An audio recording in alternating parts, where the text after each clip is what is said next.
plein de raisons. En fait, la raison... la première raison, elle était artistique. Ça veut dire que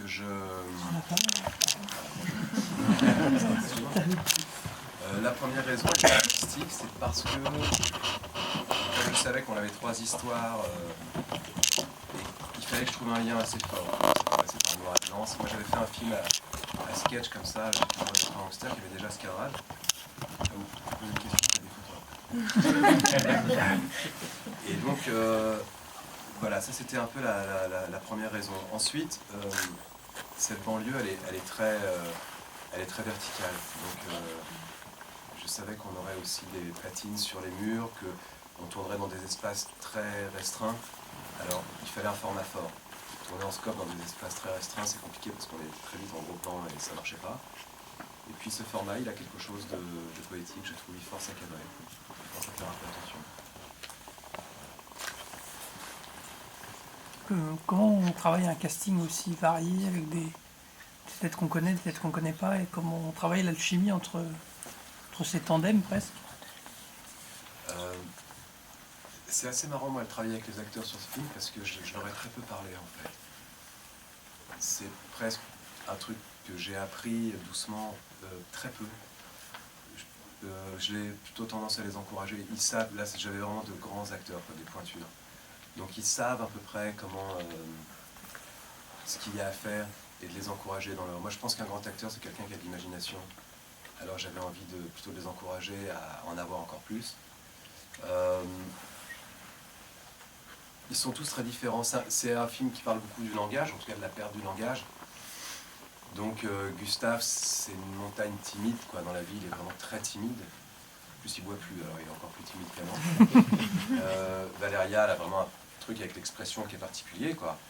Donc déjà, c'était intéressant. Et puis moi, j'avais fait un truc un peu pervers, c'est qu'ils ne s'étaient pas rencontrés avant, les acteurs. Donc ils se sont vraiment rencontrés sur le moment. Huppert, moi, je rêvais de tourner avec elle. C'est pas la peine de lui faire de longs discours. Déjà, sa présence dans cette cité, c'était quelque chose d'étonnant, qui démarquait un peu... mon fils, je le connais bien. Il a fait un travail prodigieux. Il a vraiment cherché, à un moment donné... Il a vraiment travaillé beaucoup, pas à apprendre son texte, quoi. Ça, il a réglé ça en 2 jours, mais il essayait vraiment de trouver le personnage jusqu'à un moment donné. Il m'a dit un truc un jour merveilleux. Il m'a dit, en fait, il s'ennuie, quoi. Il attend que le temps passe. Voilà, je dis, bah, c'est ça, tout compris. Il attend que le temps passe. Et il a vraiment travaillé avec Huppert. Ensuite, Michael Pitt, moi je parle très mal anglais, lui il parle très mal français, donc on était vraiment dans un dialogue de moi Tarzan, toi Jane, quoi. Donc c'était vraiment ça, et puis il est très inspiré. C'est des gens que je connaissais assez bien, et Tassadit, c'était son premier film, Madame Amida. J'avais vu quelques personnes, et elle jouait vraiment, mais merveilleusement faux. Je sais pas comment dire, elle avait ce truc qui faisait que... Et puis, d'ailleurs, c'est assez marrant parce qu'elle était un peu impressionnée sur le plateau et au bout de 3-4 jours, je lui ai demandé ce qu'elle faisait dans la vie, quoi. Elle est à la retraite maintenant. Et elle était prof d'anglais. Alors, elle comprenait très bien. Alors, je lui ai dit, t'es une grande actrice parce que vraiment, moi, j'avais l'impression que tu comprenais rien. Je comprends tout ce qu'elle dit.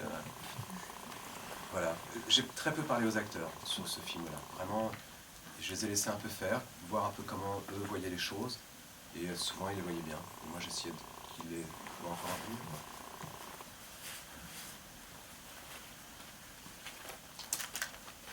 Allez-y, bon, profitez. Dans quel ordre sont venus les personnages? C'était les histoires. Oui. En fait, c'est tiré d'un bouquin que j'ai écrit, qui est Les Chroniques de l'asphalte. Il y a 2 histoires sur les 3 qui sont tirées des livres, qui sont Sternkovitch, dans le fauteuil roulant, et l'astronaute. Celle de Huppert et de Jules, on l'a écrite pour le film. Je sais pas, j'avais l'impression que le personnage de Gustave pouvait être un bon guide dans cette banlieue, qu'on pouvait s'appuyer sur lui, c'est-à-dire démarrer cette histoire ce film sur une petite histoire d'avarice, d'un type qui allait payer son avarice, et que tout ça allait ouvrir sur le reste, puisque lui allait devoir sortir en fait. Donc voilà, ça se fait avec les habitants. Voilà, c'est-à-dire que le film, c'est simple, il y a 3 habitants, 3 récepteurs qui vont recevoir 3 étrangers. Sauf qu'ils sont dans la vie générale des étrangers par rapport à ce... Bon.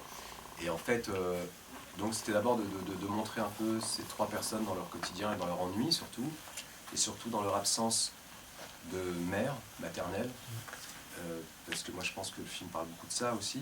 Ils ont tous un lien avec la mer. Que ce soit Gustave, on imagine qu'il a vécu avec sa mère, il pique des trucs dans un carton, écrit chose maman. Jules, il a des mots d'une mère fantôme. Tassadit, elle est une mère inutile, puisqu'elle a une mère. Moi, je trouve cette première scène, elle est bien, en tout cas, elle est importante, puisqu'on lui refuse d'être une mère, elle ne peut même pas donner des courses à son fils, on dit non, c'est interdit. Donc elle a un fils de substitution qui arrive, lui-même a une mère de 2 jours, l'astronaute. Huppert, elle parle à un moment donné d'un Antoine qui est mort, on ne sait pas trop, d'un môme, on ne sait pas, mais il y a un truc. Donc voilà, il y avait quelque chose, et puis l'infirmière, voilà, l'image vraiment de la mère, un peu nourricière, comme ça. Donc voilà, c'était un peu de mettre en place ces choses, mais il n'y avait pas d'ordre. Ensuite, on a un peu secoué, on a écrit les histoires, puis on a un peu secoué pour essayer de créer un lien, comme ça. Et comment est né ce projet de réaliser un film à partir de vos écrits? Parce qu'on comprend bien le besoin d'écrire, mais est-ce que c'est pas un peu redondant de réaliser un film à partir de quelque chose que vous avez déjà écrit, quelque chose de déjà abouti? C'est pas abouti la littérature, je crois. Non, je crois pas que ce soit abouti la littérature. Parce que la moitié des films qui se font sont adaptés de livres, en vrai. Oui. Mais vous êtes l'écrivain et le réalisateur. Ouais, mais ça n'a rien à voir, puisqu'en fait, moi c'est la banlieue qui m'intéresse. Déjà, ce qu'il faut savoir, vous avez lu le livre des Chroniques de l'Asphalte? Non, j'ai pas lu, j'en ai beaucoup entendu parler. Parce qu'en fait, quand on lit le livre, on se rend compte que c'est très très très peu adapté, en fait. C'est pour ça d'ailleurs qu'on a même écrit à la fin, on n'a même pas mis d'après le livre, c'est même pas sur l'affiche, c'est écrit d'après la nouvelle 1 et un petit bout de la nouvelle 5. C'est-à-dire que quand on lit les Chroniques de l'Asphalte, c'est un livre où il y a 15 nouvelles. Et par exemple, l'astronaute, par exemple, c'est vraiment des contes. C'est un jour, un astronaute est tombé sur une tour, il a été récupéré par Madame Vega. Elle a voulu lui faire du coup. Il n'y a pas du tout le développement. Celle de Stankovic, par exemple, l'infirmière n'existe pas du tout. Stankovic, c'est un vieux monsieur qui ne veut pas payer l'ascenseur, qui vole l'ascenseur la nuit, et un jour, il reste bloqué dans l'ascenseur en remontant, les voisins le découvrent, il est triste, il meurt chez lui, on sort le cercueil, et le cercueil ne rentre pas dans l'ascenseur. Ouais, c'est vraiment mais donc, c'est pas du tout... c'est une vague adaptation, c'est un prétexte pour parler de la banlieue, surtout. Et c'est un prolongement aussi, une sorte de prolongement de certaines histoires. C'est ça, c'est un prolongement, ça veut dire que... l'idée, c'est vraiment d'essayer de donner un autre regard sur la banlieue, c'est-à-dire qu'on parle des banlieues aujourd'hui d'une façon assez négative, ce qui existe, hein. Mais bon, c'est du sensationnel, quoi. Voilà, une violence, une montée religieuse radicale, des voitures qui brûlent, ça existe bien sûr, mais il n'y a pas que ça serait trop facile sinon on serait déjà en guerre civile, quoi. Donc c'est de parler d'autres personnes surtout. Il y a d'autres personnes qui vivent, et je trouve que c'est intéressant aussi de parler d'autres personnes qui subissent la même chose, en fait, c'est les quartiers abandonnés. Donc le même isolement, le même regard. Et puis, les endroits abandonnés, ça devient des ghettos. Donc des ghettos naît forcément une forme de poésie, d'humour, un autre langage, un autre rapport aux gens, puis d'autres peurs, voilà. Donc voilà, c'est ça. Mais c'est pour ça que l'adaptation, c'est pour ça, moi, quand on me dit c'est adapté de Chroniques de l'Asphalte, déjà en général, pardon, hein, mais c'est des gens qui n'ont pas lu le livre, parce que, non, mais ça arrive, et puis c'est surtout que, c'est pour ça qu'on fait toujours une moue en disant, non, pas vraiment, c'est pas une adaptation de ça, c'est inspiré de ça. Ce qui peut ressembler au livre, c'est peut-être une couleur, c'est-à-dire que les livres, par exemple, se situent dans les années 80. Là, le film, bon, il se passe aujourd'hui, il y a des écrans plats, il y a des choses, mais il y a aussi un Walkman jaune qui traîne, c'est une affiche de Die Hard, enfin voilà, il y a cette patine-là. Et puis, il y a quelque chose d'une lumière par rapport au livre. Moi, les Chroniques de l'Asphalte, c'est plutôt des souvenirs de mon enfance. Donc c'est plus un souvenir d'une lumière d'après-midi un peu ennuyeuse, d'un ciel blanc, de choses comme ça. Donc c'est comme une thématique en fait. Voilà, c'est un appui. Moi, par exemple, on m'a proposé, et ça m'a intéressé, par exemple, de faire les Chroniques de l'Asphalte au théâtre avec des gamins, ça me plairait. Mais je ne chercherai même pas à reprendre les histoires, en fait. Je pense que c'est un prétexte pour parler d'autre chose, quoi. Mais de ces quartiers-là. Et quand vous dites que vous avez voulu mettre plus de lumière dans ce film par rapport à votre livre, vous êtes plus optimiste au cinéma qu'en littérature ou enfin... Ah non, j'ai pas dit ça pour ça. Ah non, les livres, ils sont optimistes aussi. Oui. Les livres, en fait, ça parle d'une bande de gamins qui sont pas du tout... En fait, les deux mecs qui traînent tout le temps, là, qui voilà, en fait, dans le livre, ce sont vraiment les rôles, ce sont vraiment les principaux. C'est eux. Ça parle d'une bande de mecs à qui il arrive des aventures. Il y a 3 volumes. Le premier, c'est plein d'histoires. Le deuxième, ça se passe plus à Paris. Le troisième, c'est toutes leurs histoires d'amour. Donc tout ça, ça représente une 50aine de nouvelles, en fait. Et non, mais on n'a même pas essayé de se dire on fait un film optimiste ni rien. Le premier plan du film, c'est une cité en train de s'écrouler, donc c'est comme les choses faites de bons sentiments. C'est le rapport à eux qui doucement se crée, et puis qui fait qu'il y a une tendresse, quoi. Moi, j'avais envie de faire quelque chose de tendre, en tout cas. De pas de lutte, il y a un truc que j'ai lu il n'y a pas longtemps dans l'église au Sacré-Cœur. Quand on vit au Sacré-Cœur, il y a un truc qui est écrit comme ça, et c'est écrit tout le mal vient de soi. Je ne sais plus qui a dit ça. Ça pourrait être un peu ça, c'est-à-dire qu'ils n'ont pas de mal entre eux, mais à l'intérieur d'eux, ils arrivent avec des bagages très très lourds les uns les autres. Donc ils sont chargés de quelque chose de colère, de méfiance surtout. Il n'y a pas de figuration dans le film où tout le danger vient du bruit, de voitures qui passent, de bruit de voisins, de ce bruit qu'ils expliquent tous par une raison. Finalement, c'est une porte qui claque au vent. En tout cas, vous direz à votre fils qui joue vraiment très très bien. Il est très impressionnant. Oui. Impressionnant.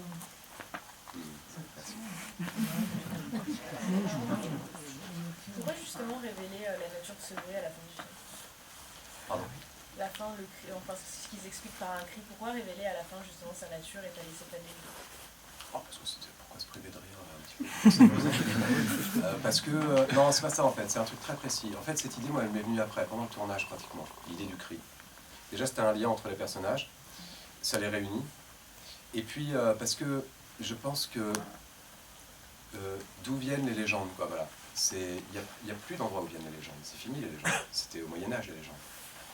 Les légendes, c'était des endroits abandonnés, des endroits où on ne pouvait pas expliquer. S'il y avait un bruit dans une forêt, on disait, voilà, c'est machin, le fantôme de machin. Donc là, ils ont tous... En fait, c'est pas grand-chose souvent. S'il y a un bruit à Paris louche, il y a tout de suite 3 techniciens qui viennent et qui disent, non, ça c'est une canalisation qui pète, c'est rien. Là, non, puisque justement, ils sont isolés. Donc ce bruit, en fait, il est une invention. Il est spirituel, quoi.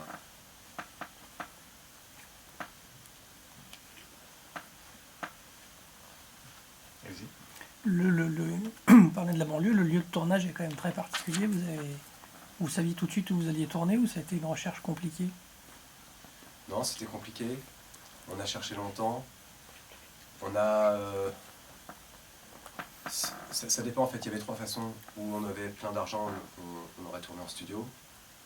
C'était pas le cas. Ou alors on a visité des cités habitées, mais on aurait dérangé les gens et puis eux nous auraient dérangé aussi. Donc c'était pas possible parce qu'il fallait quand même c'est compliqué, une équipe de tournage, puis là on investissait vraiment le lieu. Donc on a décidé de trouver un lieu qui allait être détruit. On en a vu quelques-uns. Celui-là n'était pas ce que j'avais imaginé, puisque j'imaginais plus une tour justement, là c'est plus une barre. Mais c'était pas mal du tout à l'intérieur, et puis on a eu un attachement. Puis moi je savais que je voulais faire un film de l'Est, qui a une couleur de l'Est. Là c'était en Alsace. Et en plus on a eu de l'aide de la région, donc c'était... Voilà. Et cet immeuble, je pense qu'il est détruit maintenant, ça va arriver, quoi. Il n'y avait plus personne quand on vivait, donc on pouvait casser un mur pour mettre une caméra ou faire des choses. On a vraiment tourné, c'était dans des gravats, quoi. Mais il y avait quelque chose en même temps de très gracieux d'être là tous ensemble sur ce décor.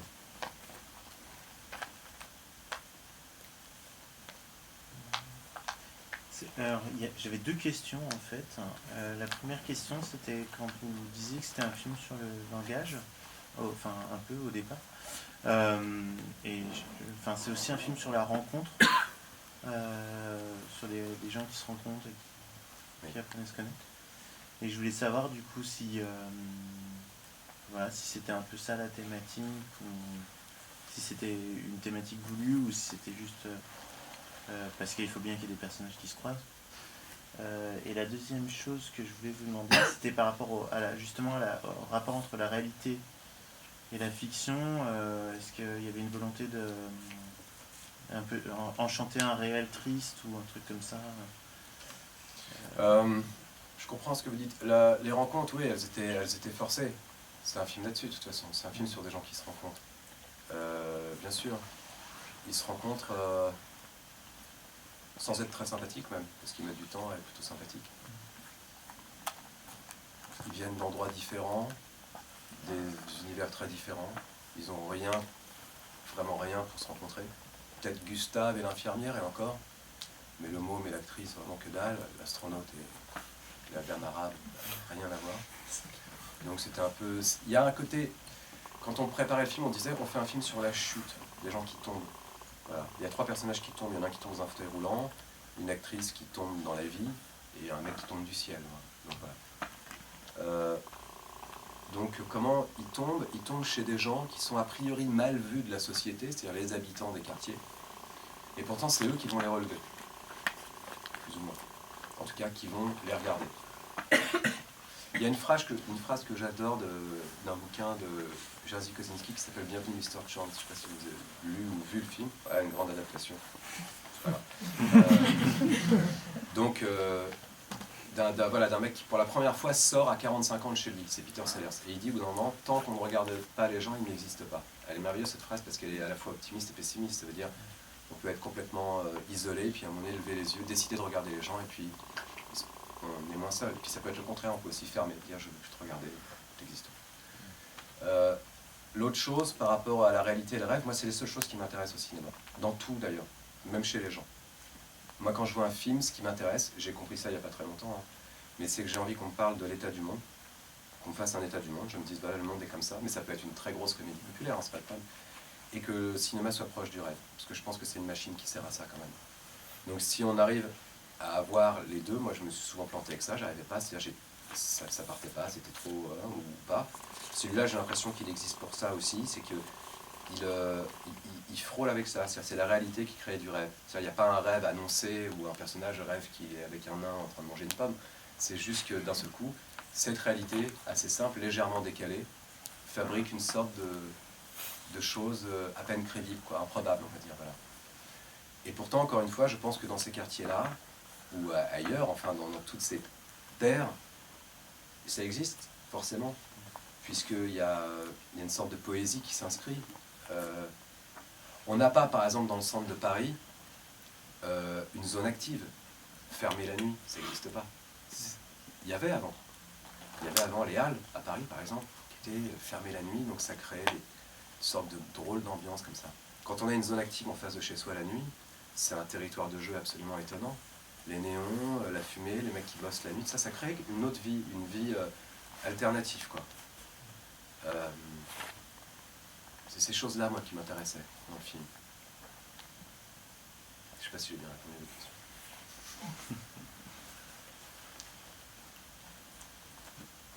Allez-y, hein, soyez pas timide. Il y a beaucoup de rapports avec le cinéma, enfin la femme arabe. On regarde les séries télé, on voit des photos d'Isabelle Huppert jeune. Enfin, il y a un rapport entre la réalité justement et une espèce de fiction, d'environnement culturel, Oui. effectivement, qui est difficile à dater et qui est à la fois Et d'ailleurs, c'est marrant parce que Isabelle Huppert, justement, c'est ce qu'elle m'a dit. Elle aime beaucoup le film, et c'est ce qu'elle m'a dit en sortant. Parce que l'image, c'est une transmission. On transmet par l'image. Et l'image est forte en banlieue, parce que l'image, ça comble l'ennui aussi. La télévision, les films. C'est vrai, ils ont tous à un moment donné un appareil photo dans la main, une caméra ou quelque chose. C'est aussi un bouclier.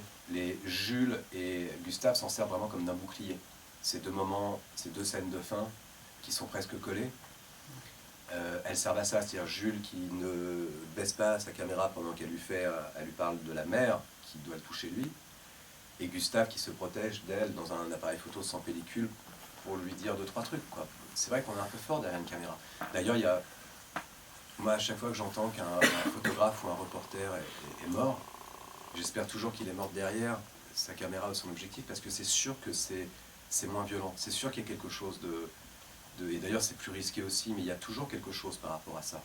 Les grands photographes de guerre, ils en mouraient beaucoup parce que les mecs n'avaient pas la même réalité face au danger. Ça a quelque chose ça pousse à aller plus loin, quoi, voilà. Donc, ouais, et puis, ouais, bien sûr, les photos, puis c'est un acte de timidité, quoi, de regarder des photos, de se montrer des photos,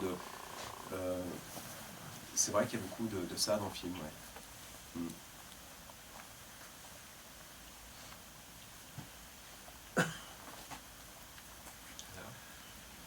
Moi, ce que je trouve intéressant, c'est qu'on voit que les personnages ont un passé, tous. Il s'est passé des... Bon, il se passe des choses, parce que quand il appelle Dédé, on sait qu'il a une vie alternative, mais à aucun moment, il n'y a pas de violence. On voit pas... Il y a certains réalisateurs qui auraient mis l'accent justement sur cette violence, sur le fait qu'ils se procurent les choses. Là, il n'y a pas, donc c'est... Ça, je trouve ça bien, ça montre... Mais c'est oui, de toute façon, poétique. c'était une volonté, c'était pas de faire un film violent. Bien que moi, encore une fois, je trouve que, je sais pas, j'ai vu le film d'Audiard, je trouve que c'est un chef-d'œuvre par exemple. Pourtant, c'est vraiment la banlieue violente, la migration, j'ai adoré ça. Là, c'était pas mon sujet. Et puis, la violence, pour moi, elle était quelque part plus forte. Ils sont abandonnés. Donc, je sais pas, ce môme, moi, il me bouleverse par exemple, ou cette femme qui n'ose même pas dire dans des chiottes qu'elle est en perte. Ils ont une violence. Le film est...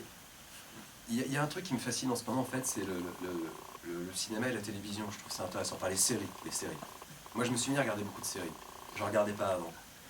Et d'un seul coup, j'ai flippé parce que j'ai vraiment vu des grands trucs, quoi. J'ai vu des trucs en me disant, putain, je sais pas, j'ai vu Fargo, j'ai trouvé ça absolument incroyable. J'ai vu Gomorrah, j'ai trouvé ça absolument incroyable. Et en fait, d'un seul coup, je me dis, toutes les grandes séries que je suis en train de voir sont adaptées de grands films. Ou en tout cas, rendent hommage à un grand film. Donc, ça veut dire quelque chose de très intéressant pour moi.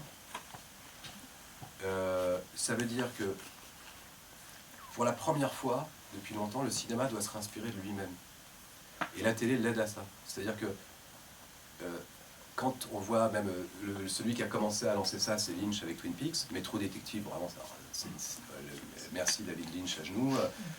Toutes ces séries-là, Game of Thrones, on voit Peter Jackson dans chaque plan, enfin voilà, d'un seul coup, c'est-à-dire qu'ils se disent, voilà, qu'est-ce qu'il y a de mieux au cinéma? Et même maintenant, les metteurs en scène comme Fincher, quand il fait Gone Girls, par exemple, il fait une série en fait en cinéma. Ça pourrait être une série, son truc.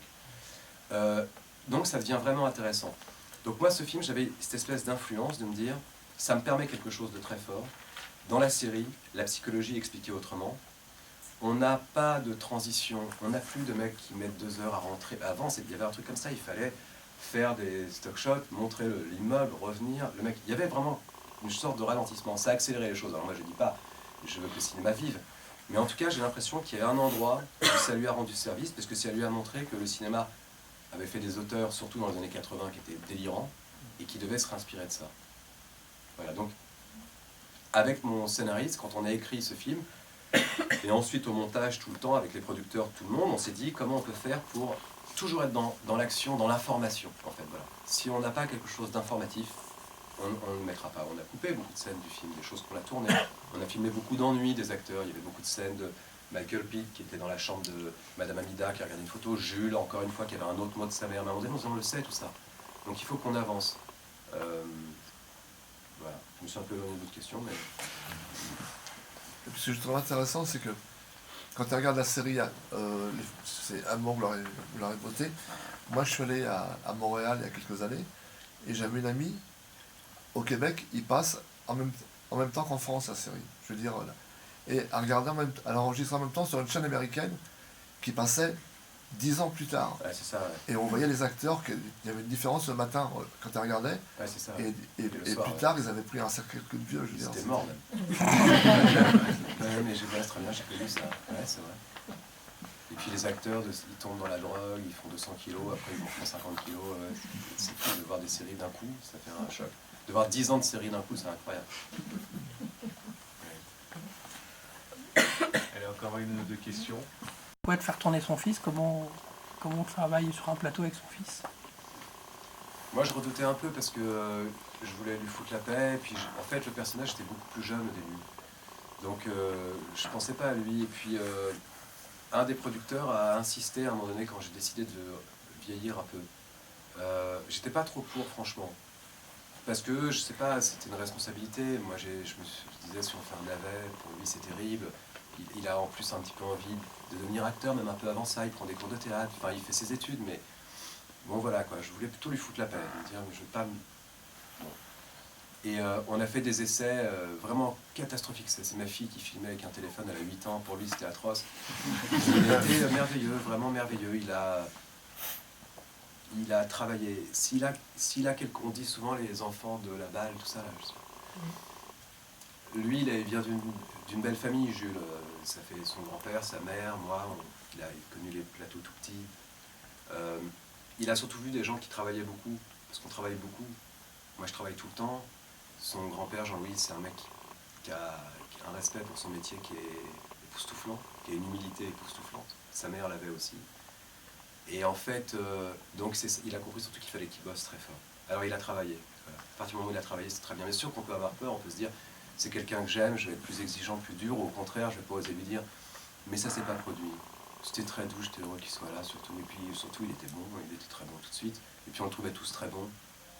C'était pas facile pour lui, parce que moi, mon équipe, je travaille avec eux depuis 20 ans. Il les a connus à la naissance. La première scène, cette celle du film, il était en slip avec Huppert. Il faut le faire, quoi. Je veux dire, c'est pas facile. Moi, je serais un peu... Lui, il a fait le truc en se disant, voilà, je vais le faire. Mais il est très sérieux, hein. Il a d'autres propositions depuis, il veut pas, il veut prendre son temps. Voilà, quoi, il n'est pas du tout... pour le moment, il a la vie d'un jeune garçon qui ne sait pas encore trop ce qu'il veut faire. Bon. T'as une question? Juste une. Allez. La scène, justement, votre fils et Isabelle Huppert, vous l'avez tournée, ça s'est passé comment? Cette scène où il lui apprend à jouer, entre guillemets, en lui donnant des conseils. On a l'impression que ça s'est tourné en une fois. Que Presque, ouais, c'est vrai. On a très peu fait de prise avec eux. Bah, comme c'est là. C'est-à-dire, tu te mets là, et puis il s'est mis contre le mur, on a fait un chant contre chant. Il fallait que ce soit très simple. À ce moment-là, c'était pas la peine de faire le malin. Ce que je peux vous dire, c'est que le dialogue était beaucoup plus écrit. Il a dirigé beaucoup plus que ça, et ça faisait un peu malin. Et ça allait pas très bien. Et on s'est réunis, on s'est dit qu'est-ce qui va pas. Puis à un moment donné, je crois que c'est Jules d'ailleurs qui m'a dit, on a l'impression que j'ai déjà réalisé des films. Je devrais lui parler plus avec mes mots, quoi, plus simplement comme un môme qui ne sait pas en fait. Alors il lui dit, il faut que tu sois bien, quoi. Des trucs comme ça, des trucs comme dire. Faut que tu sois comme dans la vie. Donc voilà, on a fait cette scène comme ça.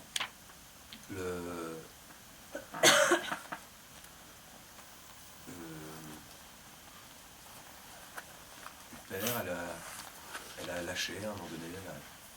Vraiment, moi je n'ai rien dit, elle a joué, surjoué comme ça, et puis à un moment donné, elle avait tout pigé, elle avait tout compris. Donc c'était très simple à faire. Ils étaient bien, les acteurs, quoi. Quand les acteurs sont bien, c'est facile. c'est effectivement que ça donne. Vous avez envie de fumer, hein. On vous remercie.